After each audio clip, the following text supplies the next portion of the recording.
Rain drummed against the cathedral windows as Seoul's elite gathered for Chairman Park's funeral. His grandiose coffin lay surrounded by white chrysanthemums, while family members whispered behind black veils about inheritance divisions.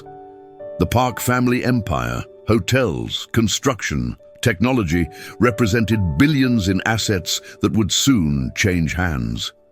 Min-ji stood in the back corner, her simple black dress stark against the designer mourning attire surrounding her. As the family's housekeeper for 15 years, she had cared for the old man through his final months, reading to him when his eyesight failed, preparing his medicines, listening to his rambling stories about building his fortune from nothing. The chairman's son, Jung-woo, delivered a polished eulogy about legacy and family honor. His wife, Soo-jin, dabbed her eyes theatrically while calculating inheritance shares. Their adult children, Min-ho and Ye-jin, sat rigidly in the front row, already dressed for success they hadn't yet earned.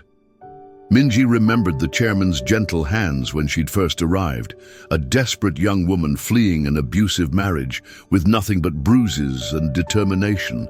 He'd given her sanctuary, steady work, and something precious: dignity. While his family saw only a servant, he'd seen her intelligence, her quiet strength. She touched the small envelope in her pocket, his final letter to her, delivered by his personal secretary the day before. Inside, a single key and instructions to attend tomorrow's will reading. She didn't understand why her presence was required, but she'd promised to honor his wishes. As the service ended, family members filed past the coffin with rehearsed grief. Min-ji waited until the cathedral emptied, then approached alone. She placed a single white rose beside the golden nameplate and whispered her goodbye to the only person who'd ever truly seen her worth. The Park family mansion felt hollow without Chairman Park's presence. Min-ji moved through familiar corridors, her footsteps echoing against marble floors that had witnessed decades of family drama.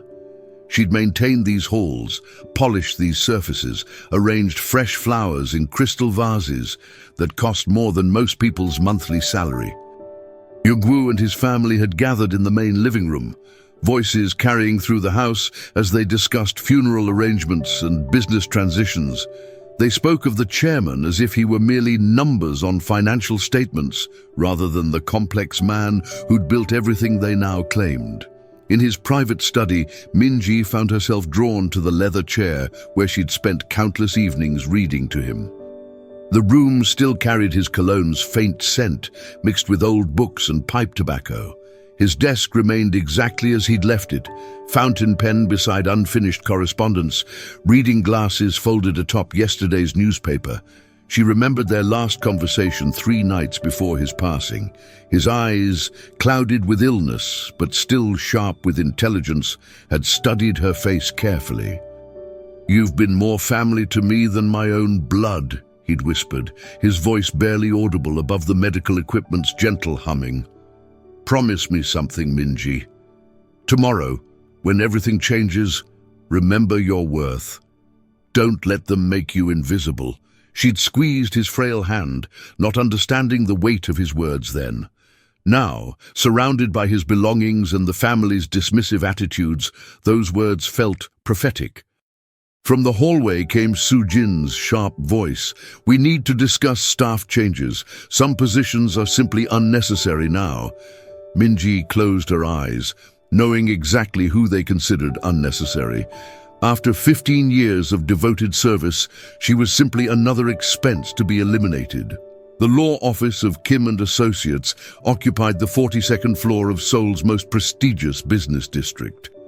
Floor-to-ceiling windows revealed the city sprawling below, like a concrete ocean dotted with glass towers.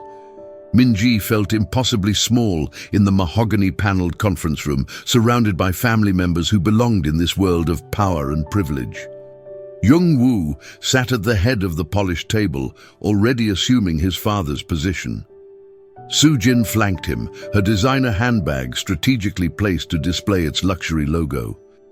Their children exchanged knowing glances, confident in their inheritance expectations. The family's legal team whispered among themselves, reviewing documents with practiced efficiency. Attorney Kim entered with measured steps, his silver hair and precise movements commanding immediate attention. Behind him followed a younger associate carrying sealed documents that would determine everyone's futures. "Thank you all for coming," Attorney Kim began, settling behind his desk with ceremonial gravity.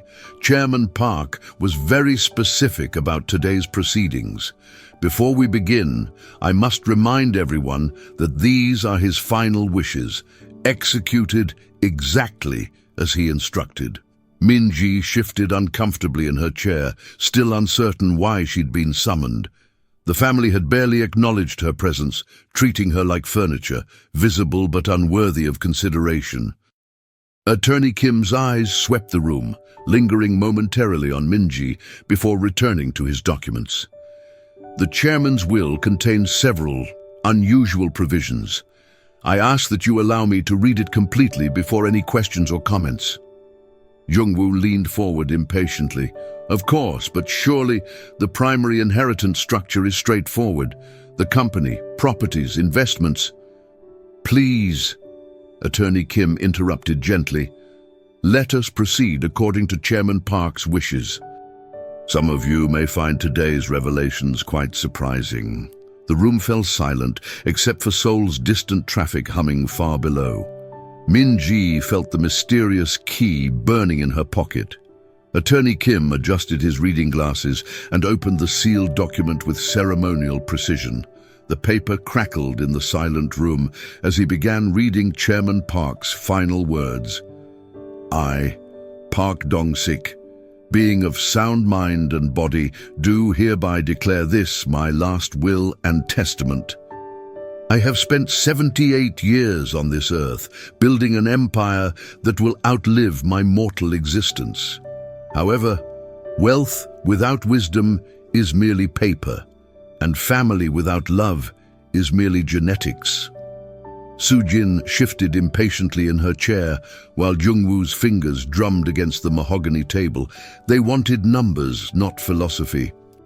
"To my son, Jung-woo, I leave the family home in Gangnam District, along with 20% of Park Industries stock. You have proven capable of maintaining what exists, though you lack the vision to create something truly new." Jung-woo's face flushed, but he remained silent. 20% seemed surprisingly modest for the eldest son.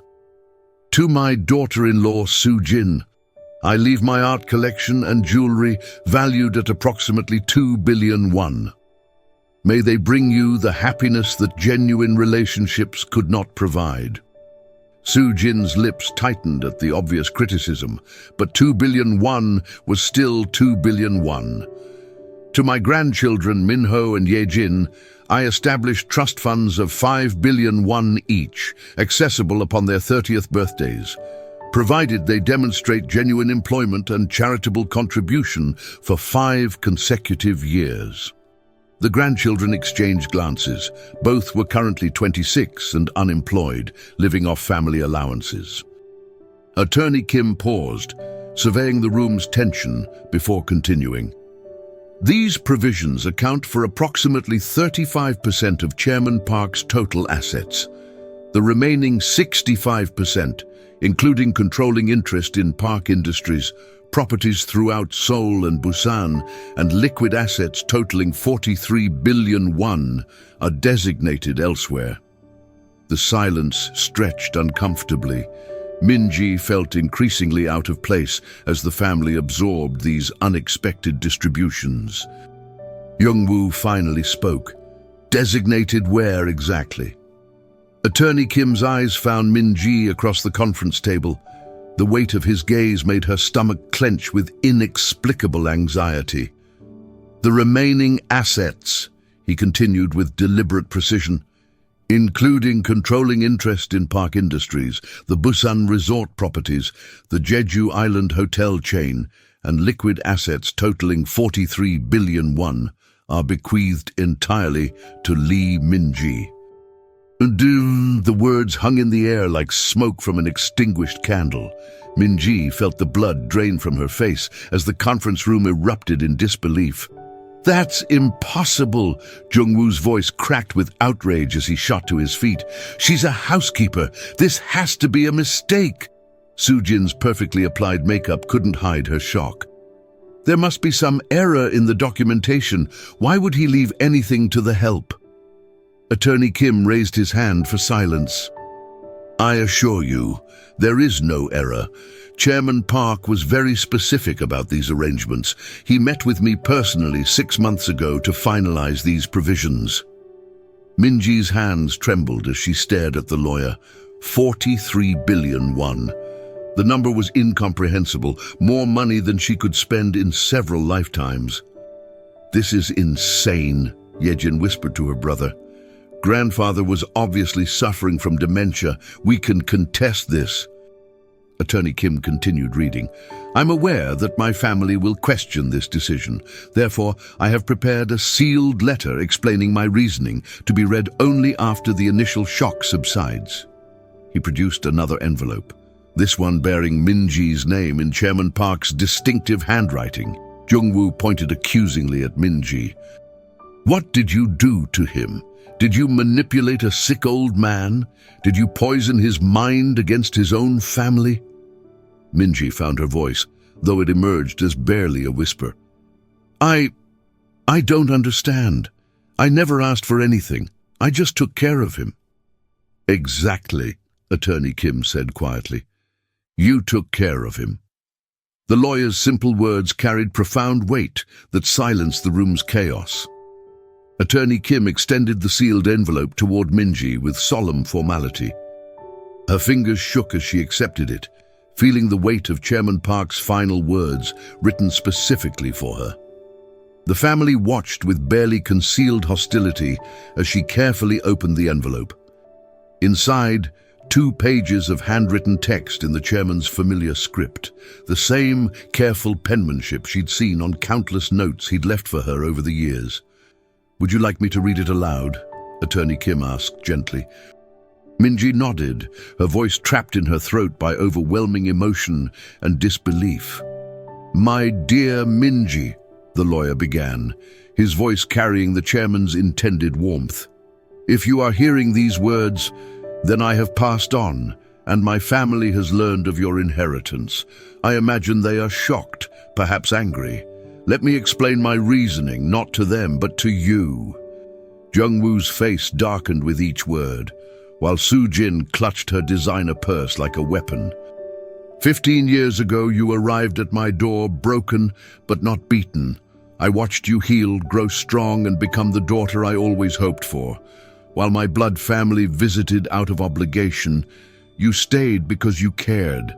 When I was sick, you held my hand. When I was lonely, you listened to my stories. When I was afraid, you gave me comfort. Tears blurred Minji's vision as Attorney Kim's voice continued channeling the chairman's words. You never asked for anything beyond fair wages and simple respect. You never demanded attention, never manipulated situations for personal gain, never treated me as a means to wealth. In a world where everyone wanted something from me, you simply wanted me to be well. The conference room's tension was suffocating. Minji could feel the family's resentment radiating toward her like heat from flames. I am giving you this inheritance because you earned it through 15 years of genuine love. Jungwoo slammed his fist against the conference table, making everyone jump. This is emotional manipulation, a dying old man taken advantage of by someone who should have been trustworthy. Soojin's voice dripped with venom. 15 years of playing the perfect servant, waiting for exactly this moment. How calculating, how disgusting. Minji felt their accusations like physical blows. She'd never considered the chairman's wealth, had never even known the true extent of his fortune. Her relationship with him had been built on simple human connection, nothing more. Attorney Kim's voice cut through their anger. There's more to the letter. The room fell silent again as he continued reading. Minji, I know you're probably overwhelmed and frightened. My family will likely accuse you of manipulation, but I want you to understand something crucial.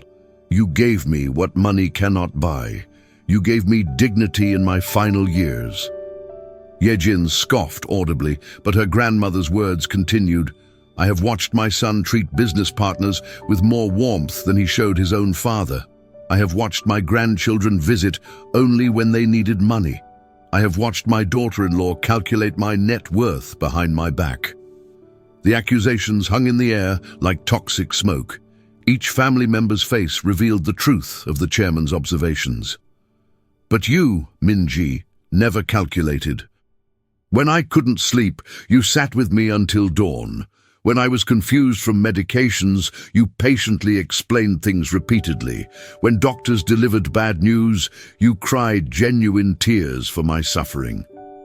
Minji remembered those moments, the chairman's vulnerability, her instinctive need to comfort him, the gradual development of what felt like a father-daughter relationship neither had experienced before. "Use this inheritance wisely," Attorney Kim continued. "Help others as you helped me. Build something meaningful. Prove that wealth in the right hands can create genuine good in the world." The letter concluded with a simple signature, but its impact was devastating. Jung-woo immediately turned to his family's lawyer, his voice sharp with desperation. "We contest this will immediately. Grounds of diminished mental capacity, undue influence, emotional manipulation. Whatever it takes." Attorney Kim anticipated the challenge. Chairman Park expected this response. He underwent comprehensive psychological evaluation just 2 months ago, conducted by Dr. Kim Sung-ho at Seoul National University Hospital. The results confirm complete mental competency. He produced additional documentation from his briefcase.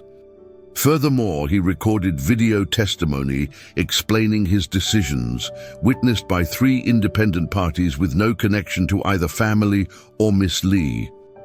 Soo-jin's voice turned, calculating. "What about precedent? Surely Korean inheritance law protects family interests against outsiders."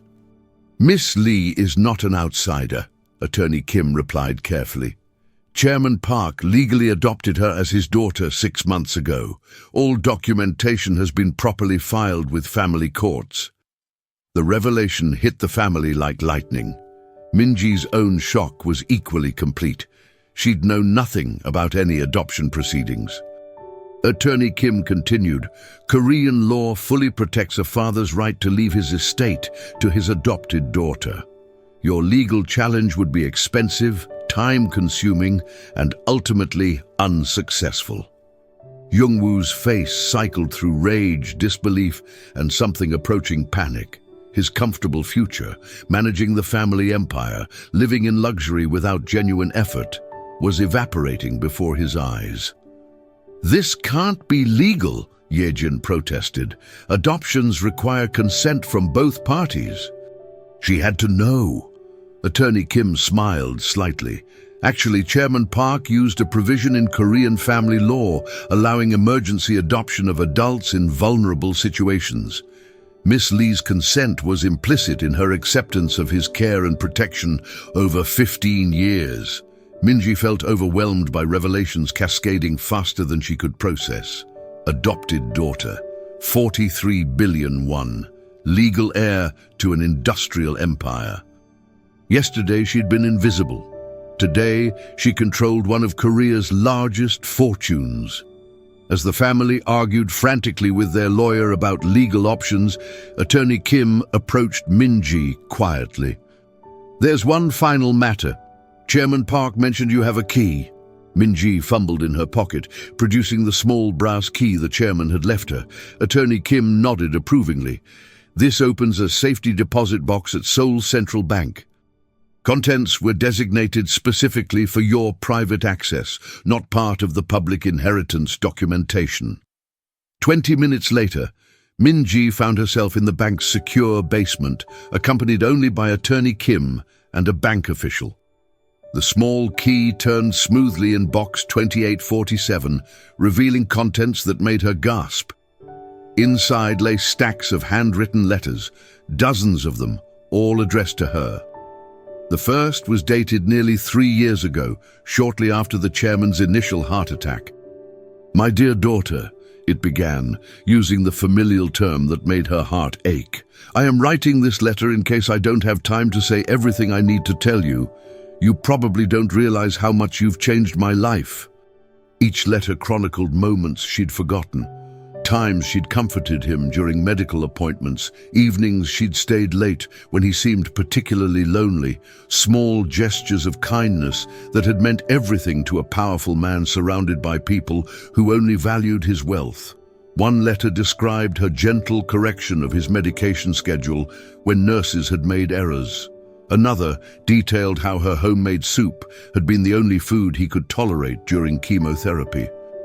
A third praised her patience in helping him navigate new technology when his arthritis made typing difficult.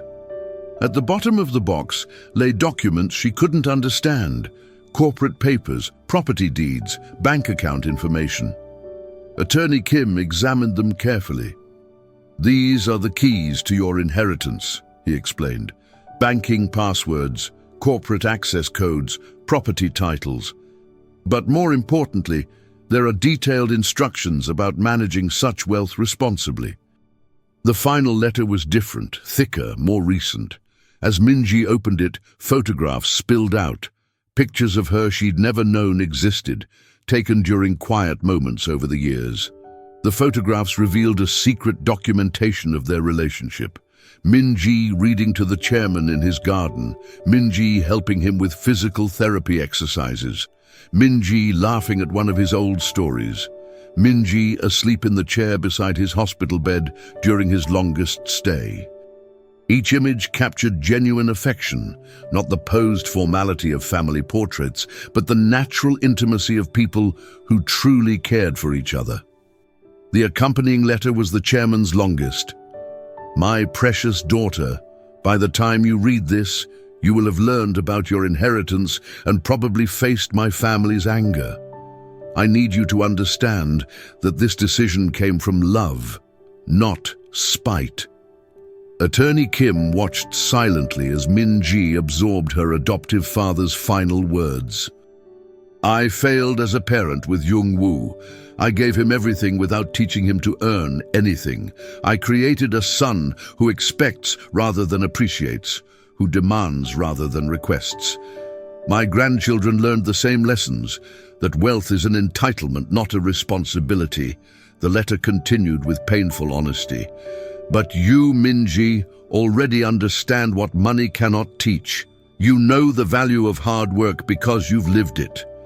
You understand gratitude because you've experienced genuine hardship. You appreciate simple kindness because you've survived without it." Minji thought about her life before finding sanctuary in the chairman's home.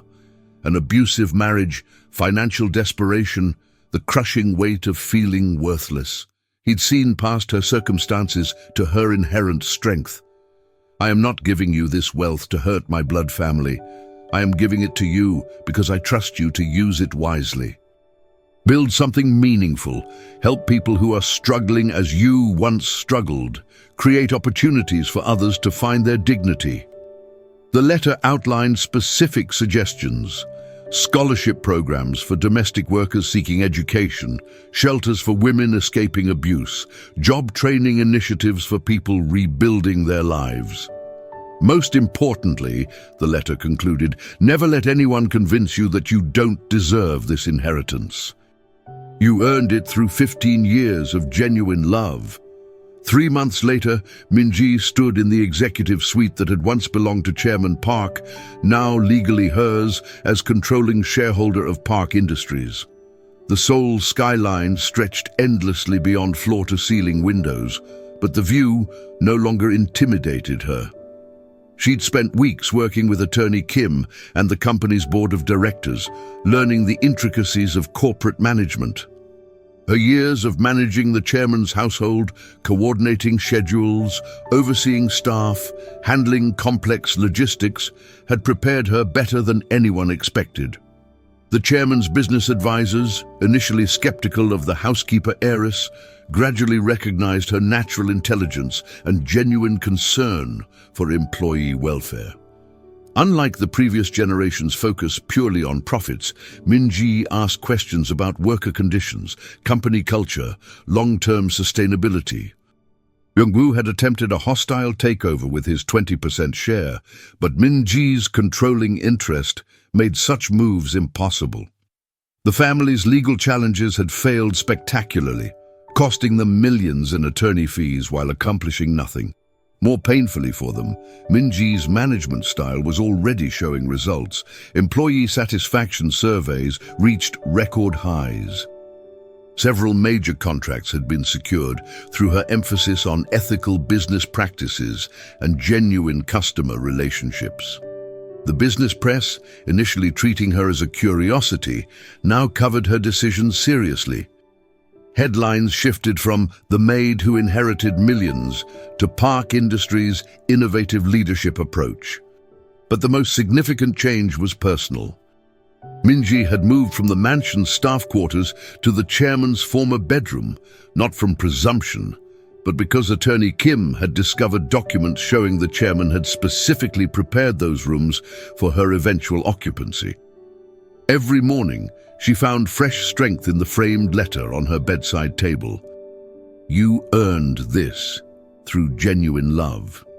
The words reminded her that wealth was temporary, but the relationships that created it were eternal.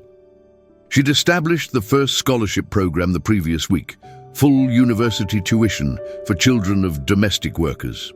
The knock on Minji's office door came during her afternoon review of quarterly reports.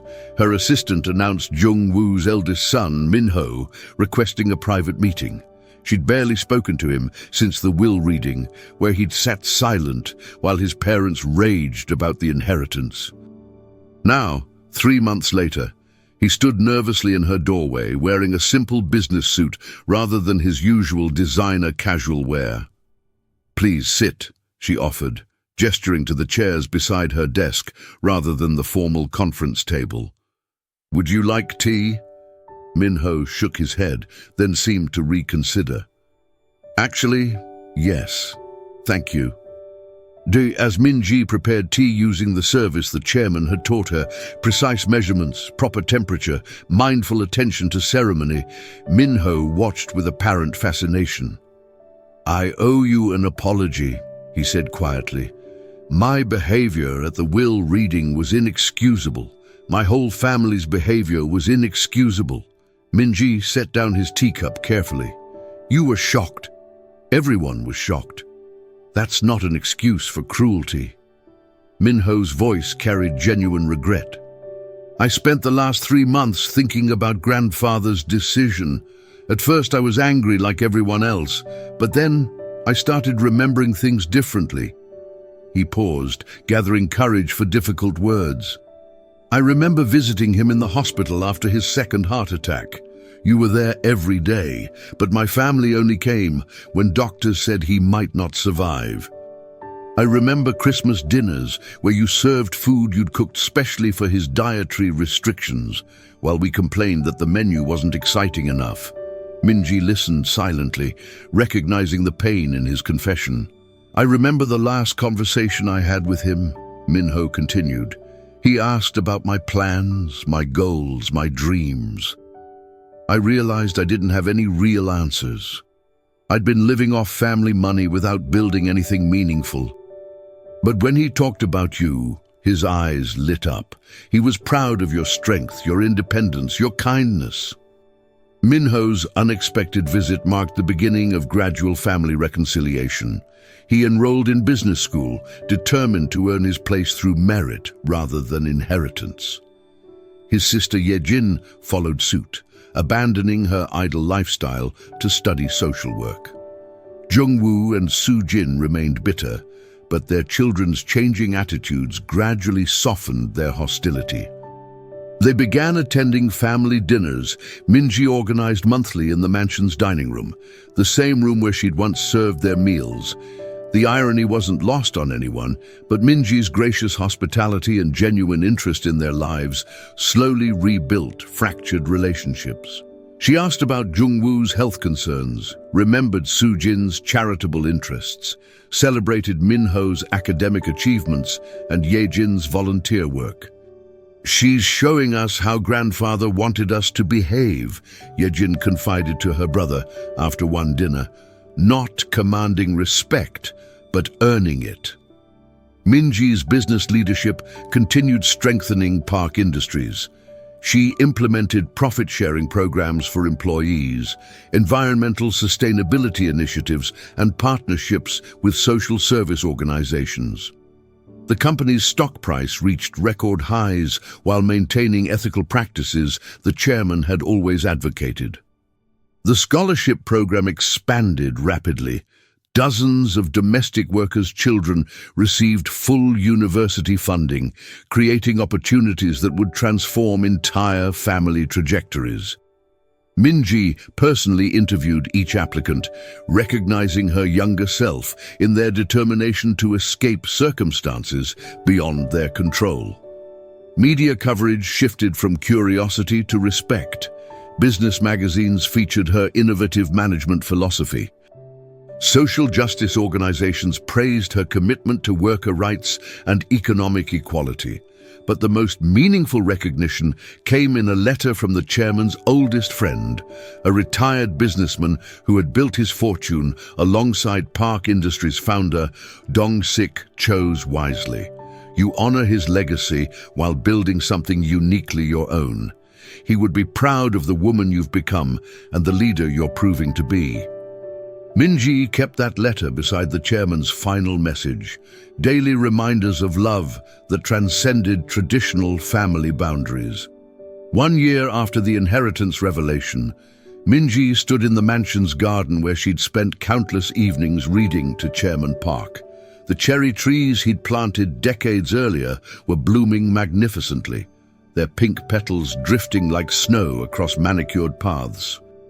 She'd made significant changes to the property, converting the staff quarters into comfortable apartments for the domestic workers she now employed at generous wages. The mansion itself had become a hybrid of private residence and foundation headquarters, where she coordinated her expanding charitable initiatives. Jungwoo approached across the garden, his steps more hesitant than the commanding stride he'd once possessed. Over the past months, their relationship had evolved from hostility through grudging acceptance to something approaching mutual respect. The board meeting went well, he reported, settling onto the bench beside her. She'd offered him a consulting position with Park Industries, not from family obligation, but because his business experience, properly channeled, could benefit the company's expansion. "Your sustainability proposal impressed the directors," he continued. "Father would have been proud of your vision." It was the first time Jungwoo had referred to his father positively in her presence. The acknowledgement carried weight beyond its simple words. They sat in comfortable silence, watching Sujin and Yejin arrange flowers for the evening's charity gala. The event would raise funds for the women's shelter Minji had established, a safe haven for domestic abuse survivors seeking to rebuild their lives. "I understand now," Jungwoo said quietly. "Why he chose you.